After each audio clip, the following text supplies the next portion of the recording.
Very interesting conversation there. Now, next up, we have Crypto Babes Ashley Wright to explore just how blockchain technology is able to ensure a more sustainable future with her panel of experts. This is one I've been looking forward to, and let's see what's up next. Let's see what they have to say. Awesome. Welcome, and welcome everybody. I'm super excited for this conversation. I've literally been waiting all day to be able to jump into this and be able to, of course, be with this amazing panel. So welcome everybody. Today we are going to be talking about how we can actually leverage blockchain for a more sustainable future. So it is going to be very interesting. And I'm very excited to dive in. For those that are hearing my voice for the first time, yes, my name is Ashley Wright. I am an entrepreneur as well as one of Canada's top women cryptocurrency educators. And so I'm really excited to dive in. But before we do, I also want to give a chance for our amazing panelists to also introduce themselves. So let's start and go ahead with Mark. Welcome, Mark. Hi, everyone. My name is Mark Cranack. I'm one of the founders of Acre Capital. We do early and growth investing in a range of different industries, all of which intersect with blockchain and Web 3.0 in interesting ways. We're focused on security, fintech, data platforms, and consumer. And we've been investing in blockchain since around 2017. A couple of notable investments. I led an investment in CipherTrace, which recently was in the news, got acquired by MasterCard. And a couple other projects like Scale and Definity, more recently BlockFi and Avant-Garde Finance. So that's me. Awesome. Thank you so much. I'm going to pass it over to Austin. Welcome, Austin. Hey, Ashley and everybody else. Great to be here. And big thanks to Draper Gore & Home for hosting us and all the sponsors and speakers that made this possible. It's been a great couple of days. So a quick snapshot on me and then pass it along. So I am the co-founder of Community Electricity, which is all about decarbonizing cities at scale. Benefiting the community first and, reducing the carbon footprint overall. So I'll get into that during the panel. I'm also a co-founder of some other technology ventures. So I've been in the blockchain space for a long time. Actually been working with Draper Gore & Home over the years. Saw Joseph recently in Dubai and really big supporter of the team. So I'm excited to be here and great to chat with everybody. Thank you so much. We're definitely excited to have you. I also see we have Dr. Vin. Welcome. How are you? I'm good. Thanks, Ashley, for having me here. Thank you, everyone, for taking time to join this panel as well. And I would like to introduce myself as a serial entrepreneur. So I've been into the tech business for the last 15 years. And since 2015, I've been working on blockchain and trying to create an ecosystem which includes exchange, some of the DeFi projects, some of the funds, etc. And recently, the exchange business, we went public in last July in one of the OTC markets in US. So so that's my background, and we are trying to enhance our base by providing a lot of activities around sustainability area, especially working very closely with the UN SDGs Blockchain for Impact initiative. So since 2016, we have been trying to create how blockchain or Web 3.0 can create impact on the UN SDG goals. That's amazing. I'm actually really excited to dive into that as well. So thank you so much. I see we also have Alex. Welcome, Alex. Hey, how's it going, Ashley, Austin, Mark, Chantal, Dr. Vin? Great seeing you. My name is Alex Nascimento. I do two things. I run a blockchain investment company and advisory called 7CC Blockchain Investments, which we've been working on the field since 2016. And I co-founded the UCLA Blockchain Lab, which is now Blockchain at UCLA, where we teach students across campus about the different applications of blockchain. My personal focus as an academic is on security tokens. Shameless plug, we wrote a book called The STO Financial Revolution.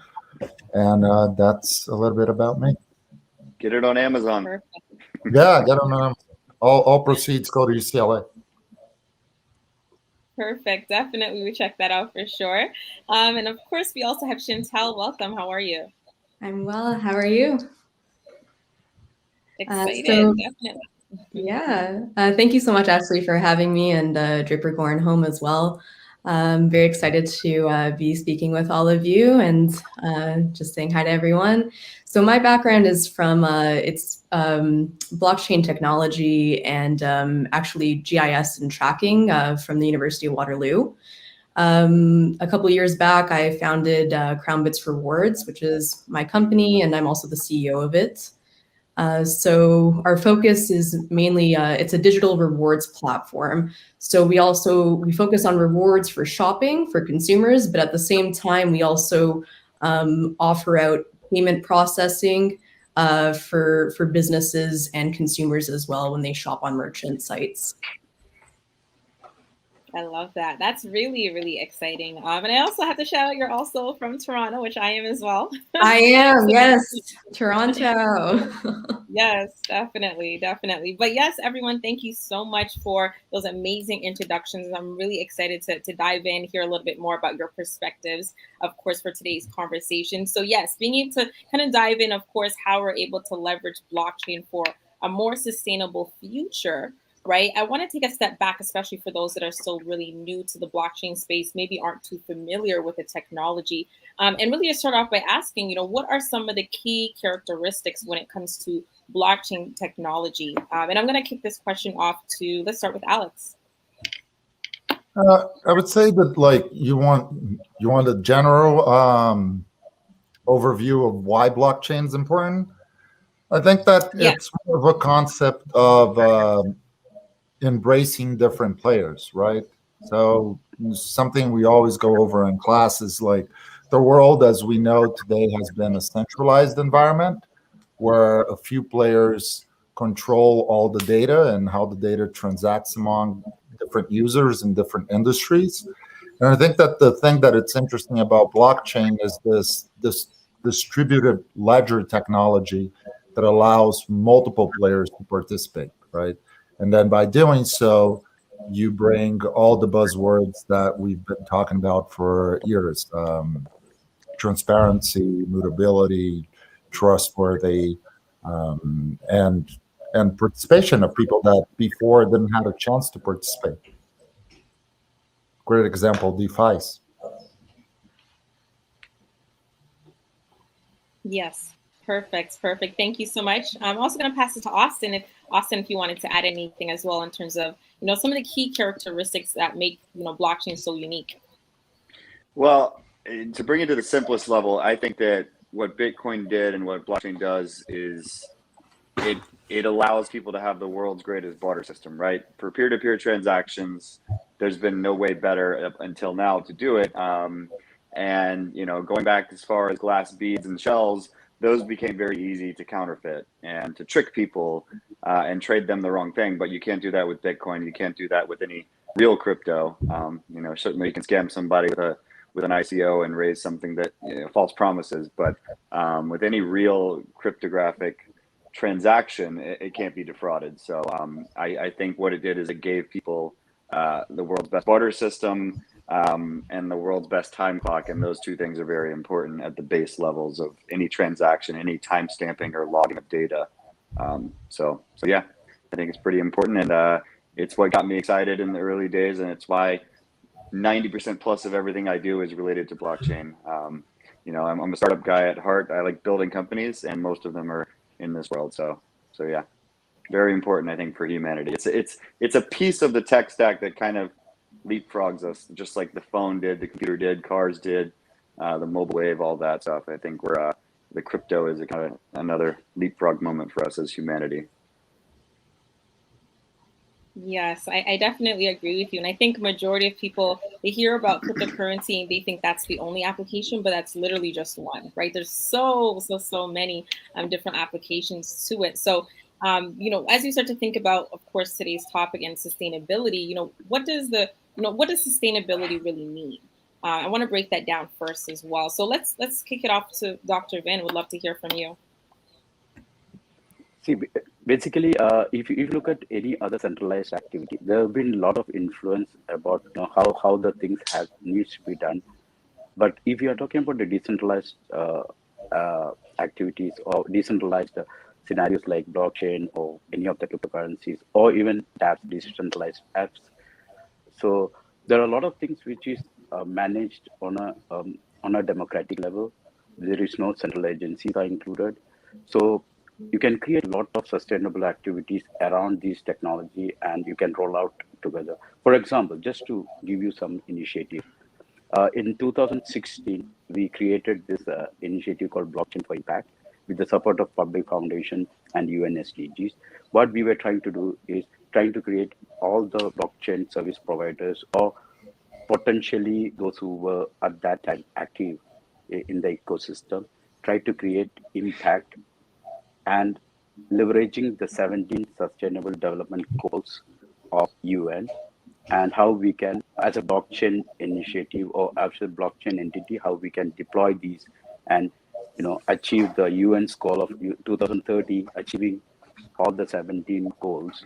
So how we can contribute as a ecosystem, as a blockchain ecosystem. So we have created a lot of initiatives around that. That also includes like Web 3.0 blockchain-based application, where one of the groups from Asia came out with providing education, insurance, healthcare insurance, medical and health for free.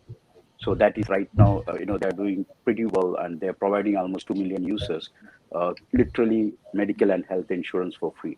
That is achievable because blockchain as an underlying technology, trying to understand the data insights which they are receiving from the policyholders and giving them credits in terms of tokenization. That the token economics comes into the picture, and that credit can buy you into or ready for your insurance policy, premium renewals, etc.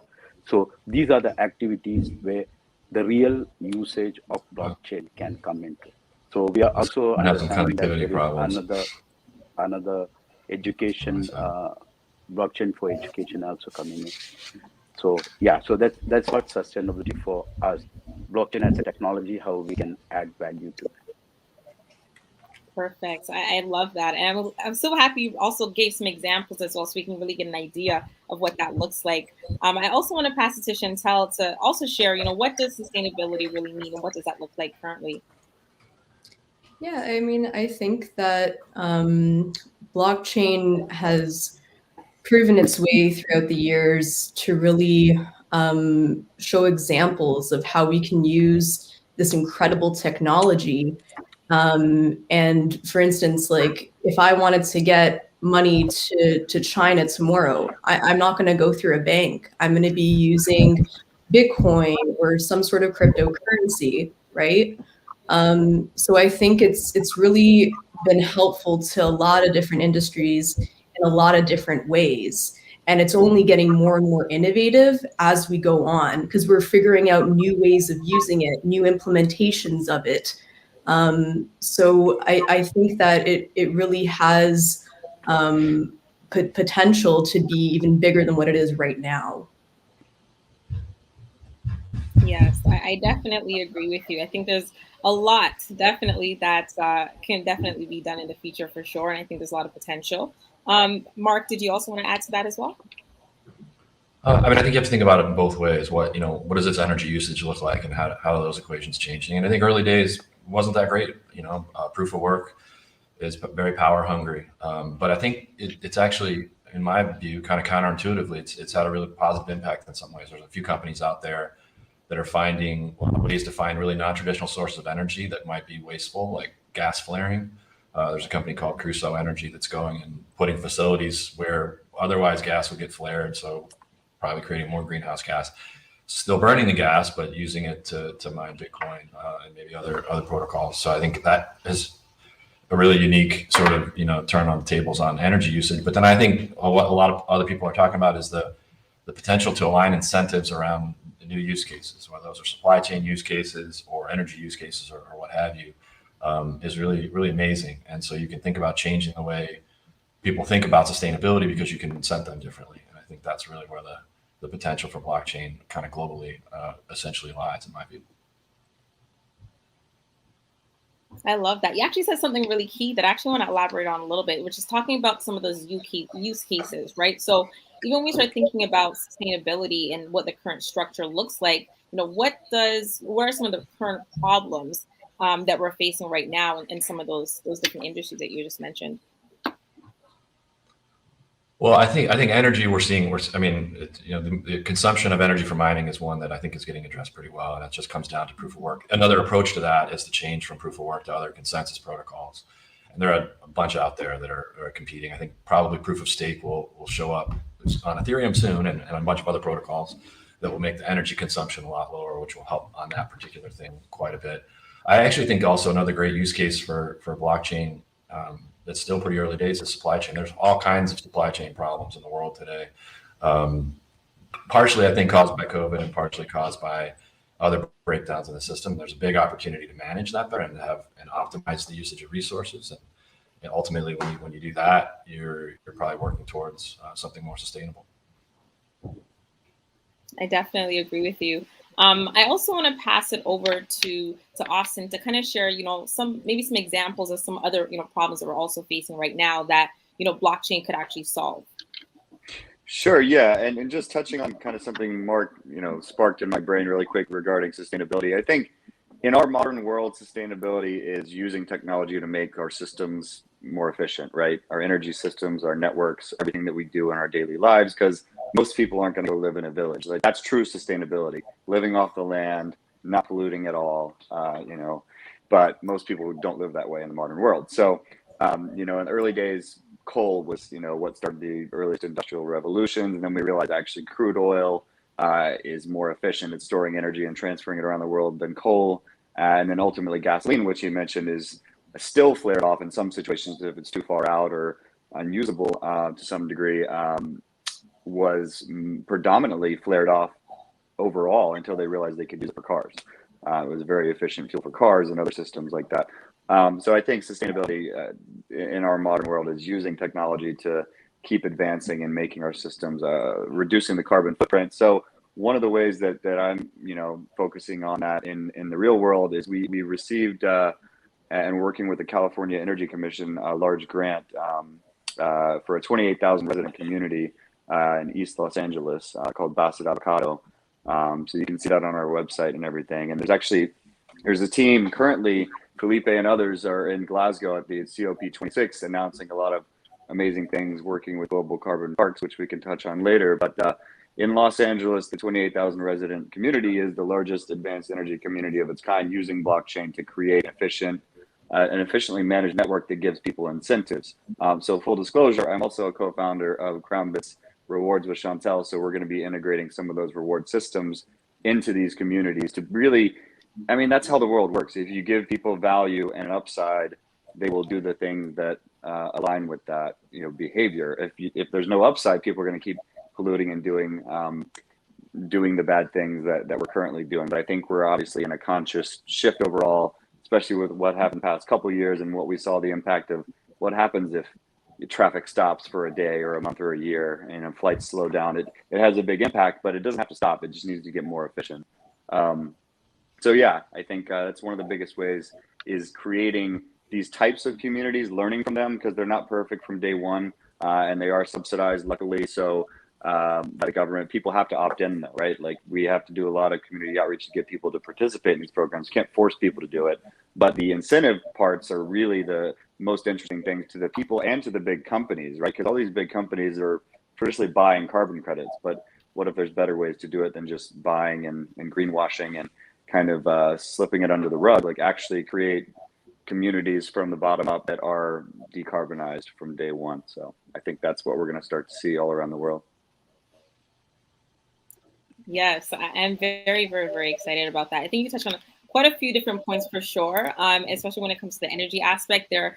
You definitely said it perfectly, right? There has to be some sort of incentive to get people to want to move, which I'm happy that you, of course, are also collaborating with Chantal, because I think there's a lot of opportunities there to get people to actually focus on it, to actually care enough to want to make a change, right? So I think that's really, really crucial. I also would love to hear from Alex as well in terms of, what are some examples of some of the problems as well that we're facing right now when it comes to sustainability?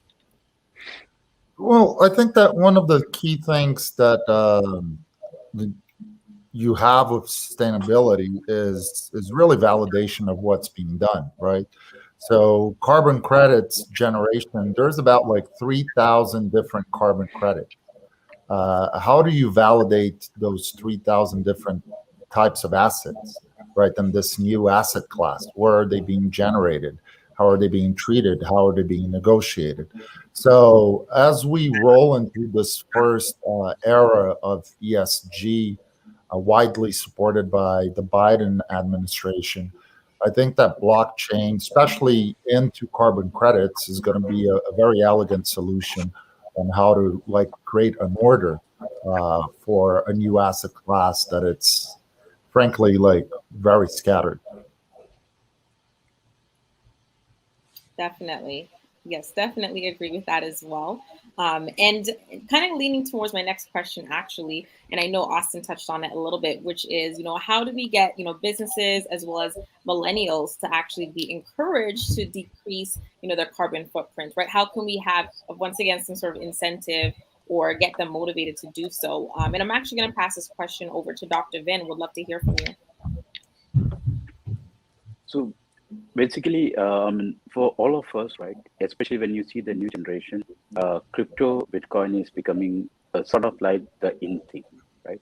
So deploying the motto, the ESG sustainability or the creating impact motto via cryptocurrency or via blockchain, creating some sort of an impact token, so someone to give more incentives to be part of these cool things and to use blockchain as the core medium for any kind of transactions activities. I think that's the best way for getting millennials to access. And if you look at it right now in terms of the wallet numbers or the adoption rate, they are the one who is actually leading the race. So I believe that putting that into the the same lingo and putting that into the same kind of high level, I think we can achieve that. I love that. I love that so much. Thank you so much for sharing that. I also do want to pass it over to Chantel because, of course, you mentioned rewards. Would love for you to kind of dig in a little bit deeper and explain exactly how you are, creating that incentives for individuals to really be more encouraged to do so. Oh yeah, so I mean, and that's exactly what we do.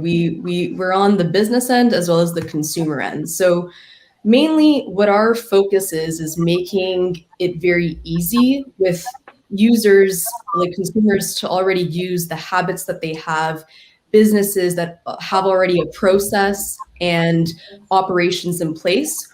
We want to incentivize those to make it more sustainable for them. So how you do that is you incentivize it, right? You're incentivizing it with rewards. You're incentivizing consumers to, let's say, purchase certain products that are green for their households, or for businesses, certain products to use that are more energy efficient, right? So that's how we're sort of establishing a rewards network around being sustainable for users, consumers, and also for businesses. So we really want to help each business in a variety of different industries on how they can become more sustainable and help them with their vision to be more green. So that's the key. That's the key to getting the millennials into becoming more green, to really get that message out there. And you got to really market it correctly, right? So we're working with a bunch of different environmentally friendly companies. For instance, just like community electricity right now. So we're really working together closely to figure out these solutions. I love that. I'm definitely going to be looking into that some more because I feel like that's perfect, right? When you have such a really great a lot of great incentives for people to want to purchase products that are more green, that are more, of course, sustainable, then that's beautiful, right? So I'm definitely excited about that as well. I would also love to hear from Mark as well. Of course, I know that you've been in this space as well. Would love to hear, what are some things maybe your organization is doing as well to be able to encourage and incentivize people as well. Yeah, well, I think I think we're focusing a lot on what I would say seems kind of U.S. centric or maybe developed world centric. I think one of the things that blockchain offers is in other emerging economies, access to something that's a lot more like banking. There's a ton of unbanked population around the world, and a lot of times not having access access to the financial ecosystem makes it so that you don't really have choices about whether to be more sustainable or not. And I think one of the things blockchain has been doing in a lot of other economies outside of the developed world, it's giving people access to a financial infrastructure so that they can do things like save, where they may not have ever been able to do that before. They can participate in a payments ecosystem, and it changes their options. And I think it can really lift up some of those developing economies in ways that really haven't been available before. So I think that's a pretty exciting thing. So we invested in a number of organizations that are trying to do some of those things. Usually they're focused on remittances and payments, because those are probably the first really two early financial use cases for those markets. But it's a gateway into much more financial inclusion. And that's something I think can really, it's not directly talking to sustainability, but I think it indirectly can really make a meaningful difference in the world. I love that. And you're touching on like the key areas of where we can actually start to see some of those results happen. So that is definitely really key. The other quick question that I have for you guys as well, as we start to dive in a little bit deeper, of course, we talked about a lot of great ways for us to incentivize a lot of people, but of course, it's going to take some time before we really start to see a really big impact, right? So my next question for everyone is, when can we actually start to see Bitcoin being leveraged in sustainability on a larger scale, right? To the point where we can actually start to see a little bit more of integration, a little bit more of an impact as well. So I'm going to kick this off and kick it over to Austin to start the conversation. Sure. Yeah. I mean, well, I think it's already happening is the answer. So first of all, I think Bitcoin gets a bad rap for its, proof of work intensity. But if you look at the economics, the money printing business and banking system of the world is much more inefficient than something like Bitcoin is on average. And Bitcoin is also the buyer of last resort. As Mark mentioned earlier, people are finding flared gas instead of burning it, using it to power mining operations, whether it's Bitcoin or any other crypto. Energy that's wasted in grids, energy that's not being used is typically what Bitcoin seeks out, because that's the most efficient way to mine it and get the most hash power to win the rewards. And most companies, Blockstream, all the big mining, RSK, all the big mining companies around the world in the pools are focused on, integrating sustainable mining practices. I've been involved with some solar mining operations in California in the past, and it is very economically incentivized to move in that direction. So I think, the future of Bitcoin mining is renewable. It'll never probably be 100% renewable until, well, I can say never say never, until the world is 100% renewable, then Bitcoin mining probably will be as well. So that's a good goal to have. But in the meantime, creating those incentive structures, as Chantal mentioned earlier, for the miners and the mining pools, and working with corporations around the world to find alternative solutions. So one of the things that the team that was just in Glasgow with Community Electricity and Global Carbon Parks announced was that I think it was, I forgot how many hectares, but it was a very large amount of land in Latin America that was basically set aside at the subnational level with contracts and agreements for the next decade at least, and ideally that'll just keep getting renewed to be kind of the lungs of the planet.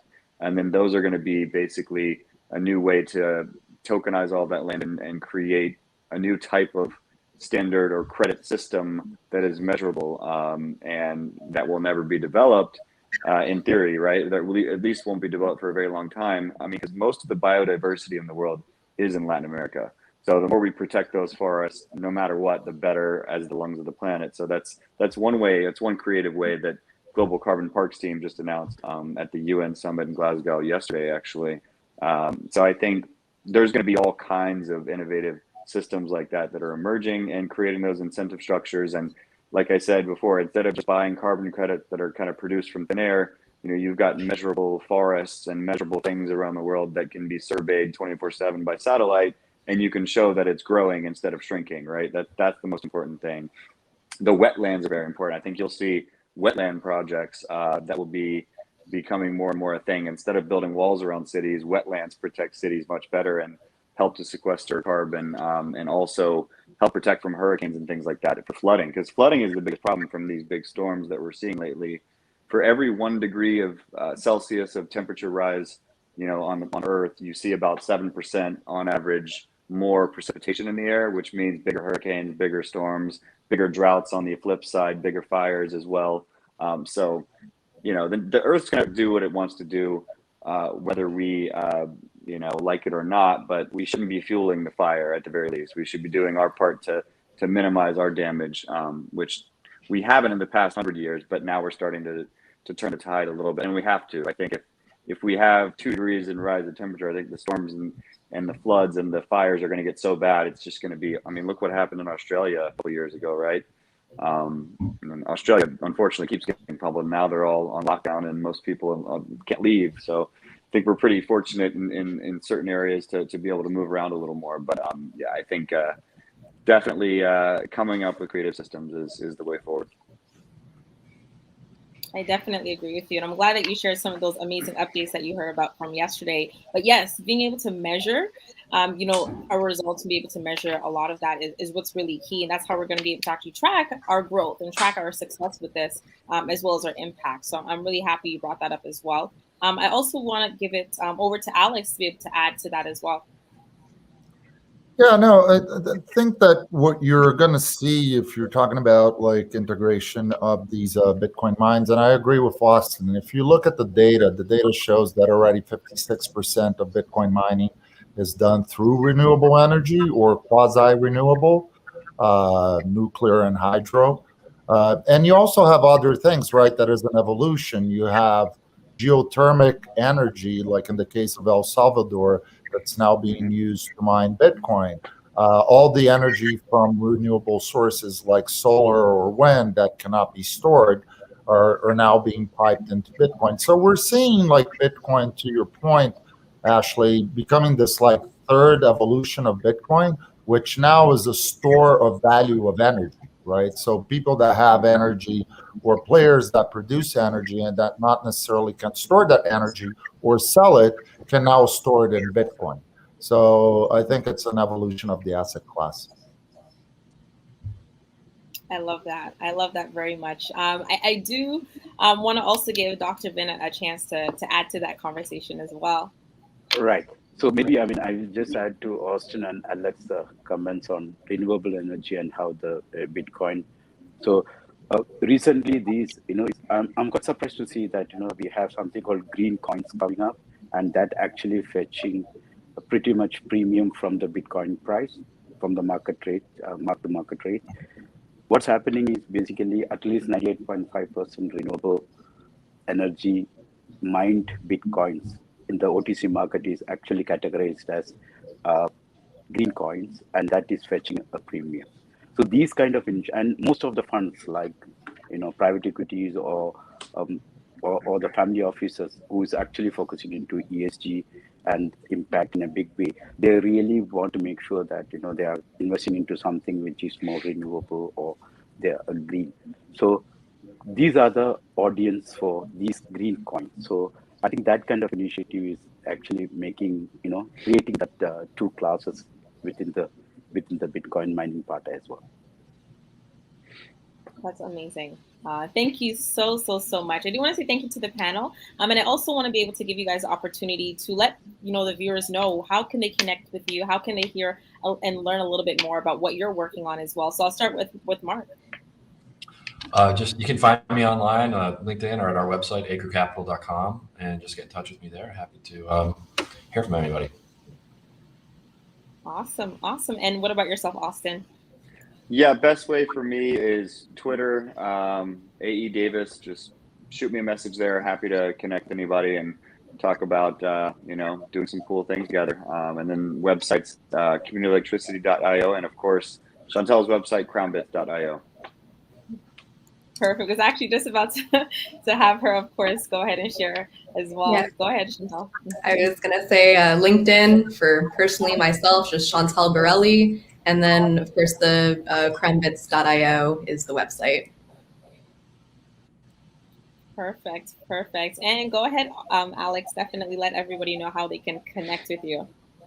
Sure. So you can find me, Alex Nascimento, UCLA, on LinkedIn or Instagram, or our website is the same handle, 7CC Invest. Happy to continue the conversation in any of those platforms. Perfect. And last but not least, Dr. Vin, feel free to, of course, share.